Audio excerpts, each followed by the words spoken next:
Hi everyone, welcome to our channel SSC preparation. ఈరోజు ఈ వీడియోలో కాంపిటేటివ్ ఎగ్జామ్స్కి ఏ బుక్స్ ప్రిపేర్ అవ్వాలి, ఏ సబ్జెక్ట్కి ఏ ప్రిపేర్ అవ్వాలి అనేది చూపిస్తాను.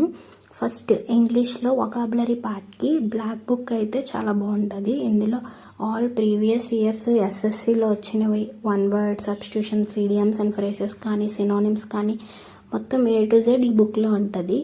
ఎవరైతే వొకాబులరీలో వీక్గా ఉంటారో ఈ బుక్ ఫాలో అవ్వండి. ప్రీవియస్ అయిన అప్డేటెడ్వి మొత్తం అన్నీ ఇందులో చాలా ఉంటాయి. 30,000+ వర్డ్స్ ఉంటాయి. తర్వాత జీకేకి వచ్చేసరికి లూస్ అండ్ జీకే తీసుకుంటే బెస్ట్. ఈ బుక్లో history, geography, economy, static, polity, art and culture, physics, biology, chemistry, మొత్తం కంప్యూటర్, ఎబ్రివేషన్స్ మొత్తం అన్నీ ఇందులో ఉంటాయి. ఈ బుక్ని ఫాలో అవ్వండి జీకేకి. తర్వాత ఇంగ్లీష్లో వొకాబులరీతో పాటు ఇంగ్లీష్ గ్రామర్ కూడా ఉంటుంది. దానికి Neetu Singh ma'am book follow అవ్వండి. ఇందులో పార్ట్స్ ఆఫ్ స్పీచ్ అంటే noun, pronoun, articles, indirect speech, direct speech, active and passive voice అన్నీ ఉంటాయి.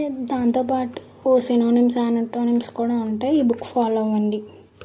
తర్వాత రీజనింగ్కి వచ్చేసరికి ప్రీవియస్ ఇయర్ క్వశ్చన్స్ అంటే ఎస్ఎస్సికి ప్రిపేర్ అయితే సిహెచ్ఎస్ఎల్ కానీ, జీడీ కానీ, సీజీఎల్ కానీ ప్రీవియస్ ఇయర్ క్వశ్చన్స్ ప్రాక్టీస్ అయితే సరిపోద్ది కంటిన్యూగా.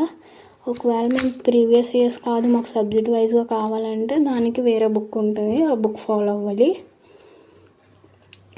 తర్వాత యాప్టిట్యూడ్కి కానీ రీజనింగ్ కానీ doctor RS Agarwal book follow అవుతే సరిపోద్ది. ఈ ఇన్ఫర్మేషన్ నచ్చితే కొంచెం వీడియోకి లైక్ చేసి సబ్స్క్రైబ్ చేసి సపోర్ట్ చేయండి.